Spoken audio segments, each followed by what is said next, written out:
حسن صاحب، پنجاب حکومت نے 18 جنوری تک سردی کی چھٹیوں میں اضافہ کر دیا ہے.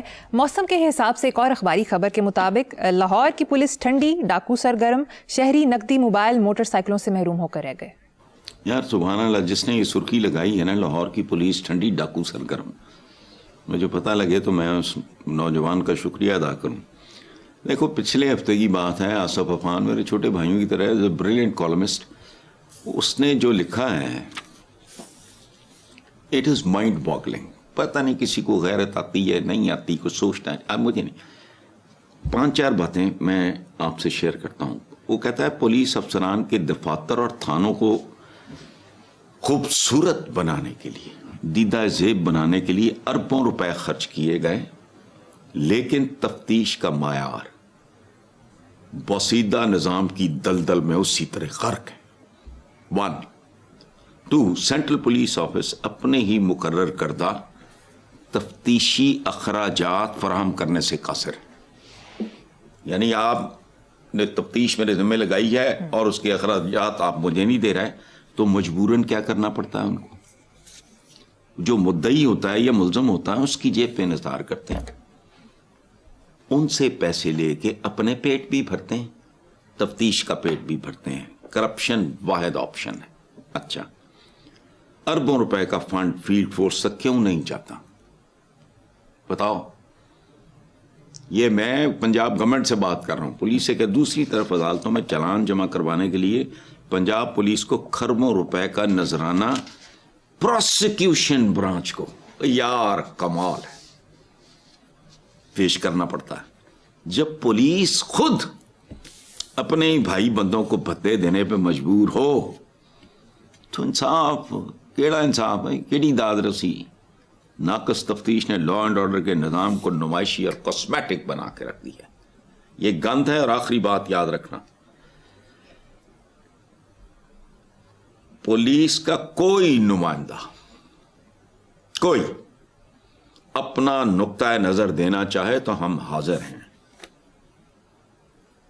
میں اس کو بھی بلا لوں گا، آمنے سامنے بیٹھ کے بات کر لینا، اور ہم آپ کا پابند ہیں آپ کا نقطہ نظر یعنی پولیس کا دینے کے. لیکن جو صورتحال ہے یہ اتنی بھیانک ہے جس کا، اسی لیے موسم ٹھنڈا، پولیس ٹھنڈی تو موسم گرم، مطلب یہ اس طرح کی جرائم کے اعتبار سے گرم میں بات کروں. چلیں. صدر آصف زرداری نے کہا ہے کہ ذوالفقار علی بھٹو نے محروم طبقات کے حقوق کے لیے جدوجہد کی اور بے زبانوں کو زبان دی. یار دیکھو، ہمارا بھی نصیب الٹا ہی ہے، سوچ بھی الٹی ہے. ابھی میں زرداری صاحب کی تعریف کر کے ہٹاؤں، ان کے برخوردار کی، جو ریسیپشن ملا ہے اس کو. اچھا، اس کو اپریشیٹ کیا، بڑا زبردست ریسیپشن تھا. ایک اور سوال کے حوالے سے، وہ کیا نام ہے جو چیف منسٹر ہے کے پی کا، سہیل آفریدی، جی، اس پہ تنقید کی. اب زرداری صاحب کی بھی میں تعریف کر کے ہٹاؤں. یہ محروم طبقات کے حقوق کے لیے جدوجہد کی، بے زبانوں کو زبان دی. کیڑی زبان دی؟ کوئی زبان نہیں دیتی. زبان دی اور پھر گئے روٹی کپڑا مکان. نواسے تک تو بات نوبت پہنچ گئی ہے، بد سے بدتر ہو گیا ہے. بھٹو صاحب نے جب ٹیک آف کیا ایز این انڈیپینڈنٹ پولیٹیشین، اس سے ایوب خان کی کیبنٹ سے فارغ ہونے کے بعد، اس وقت سے بدتر حالات ہیں آج. تو ان کو زبان دی، زبان کی کرن ہو، زبان چٹن ہو اس بیان نو، وہ تو نہیں ملا. زرداری صاحب کمزور وکٹ پہ مت کھیلا کریں.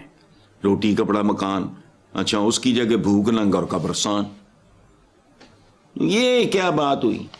یہ زبانوں کو زبان دی، بات ڈھنگ کی کرو.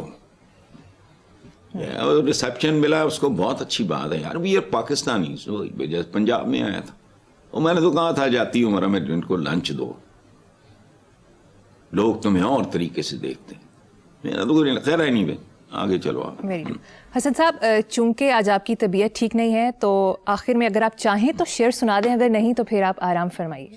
نہیں، شعر اتنی لمبی باتیں مجھ سے کروانی ہیں. شعر آپ کو کاٹ رہا ہے. نہیں سنا دیں. کاٹنے سے یاد آیا. اچھا بات سنو، کاٹنے سے یاد آیا، اس شعر کو میری آپ بیتی سمجھنا 2 مصروں میں، میری اپنی زندگی. فرہاد مجھے دیکھ میں کیا کاٹ رہا ہوں. فرہاد وہ شیریں فرہاد والا. فرہاد مجھے دیکھ میں کیا کاٹ رہا ہوں, نہ کردہ گناہوں کی سزا کاٹ رہا ہوں. اخباری رپورٹ کے مطابق گیلپ پاکستان کی نئی تجزیاتی رپورٹ میں بتایا گیا ہے کہ گزشتہ 6 برسوں کے دوران پاکستانی گھرانوں کے صرف روپوں میں آمدن تو ضرور بڑھی ہے, مگر افراط زر نے سب کچھ نگل لیا. یوں آمدن بڑھنے کے باوجود حقیقی معیار زندگی بہتر ہونے کے بجائے مزید خراب ہوا. بڑھتی مہنگائی نے اس آمدن کی حقیقی قدر کو کم کر دیا. حسن صاحب, یہ بات کچھ سمجھنے آپ اکنامک کا بیک گراؤنڈ رکھتے ہیں, ذرا یہ تو سمجھائیں. دیکھیں مریم, آپ کے پروگرام میں ایک سے زیادہ بار یہ کر چکا ہوں کہ دہشت گردی یا لوٹ مار یا فراڈ دھوکہ دہی, یہ وہ سارا تو ہمارے ساتھ تو ہماری حکومتیں کرتی ہیں. یہ آپ کے پروگرام میں نے کتنی بار, ایک سے زیادہ بار یہ بات کی ہے کہ نوٹ آج بھی اوپر 5000 لکھا ہوا ہے جی. قوت خرید اس کے اندر 2000 جتنی بھی نہیں ہے. یہ میں نے کہا نہیں آپ کے پروگراموں میں, تو یہی بات کر رہے ہیں. یہ کیا تجزیاتی رپورٹ ہے. اچھا, ایک زمانے میں کیمپین چلتی تھی ٹی وی پہ, ذرا سوچئے اب کیمپین ہم چلاتے ہیں, ذرا سمجھائیے. یہ بات تو آپ کے پروگرام میں ایک سے زیادہ بار میں کر چکا ہوں کہ اس سے بڑی چیٹنگ کیا ہونی ہے. نوٹ ہے 5000 کا, قوت رہ گئی ہے اس کی, جو آپ اس سے سامان وہ کچھ عرصہ پہلے تک وہ 2-2.5 ہزار میں مل جاتا تھا. اچھا بات سنو, اور یہ ہوتا ہے ڈی ویلیو, یہ بڑا خوفناک عمل ہے. چائنا میں ایک وقت آیا تھا کہ لوگ کیش لے کے نکلتے تھے اور فرسٹ اویلیبل جو بھی چیز ملتی تھی, فرسٹ اویلیبل, مولیاں مل گئی, مولیاں ہی خرید لو. میں مثال دے رہا ہوں, کیوں کہ اگلی دکان تک جاتے جاتے مزید ڈی ویلیو ہو جائے گا, تو ہم بارٹر شروع کر دیں گے. مولیاں دے کے, کچھ مولیاں دے کے آلو لے لیں گے, پھر آگے کو یہ دے کے پھر وہ لے لیں گے. یہ بڑی بھیانک چیز ہے. اور اس پہ گیلپ اور یہ کرنے کی ضرورت نہیں ہے. سڑکوں پہ لکھا ہے, چہروں پہ لکھا ہے, دکانوں پہ لکھا ہے, اس لیے نارمل بات ہے. اسی لیے حالات اب پتہ نہیں ان کو سمجھ نہیں آ رہی, یہ بیوقوف خود بن رہے ہیں یا ہمیں بنا رہے ہیں. بہرحال آگے چلو آپ.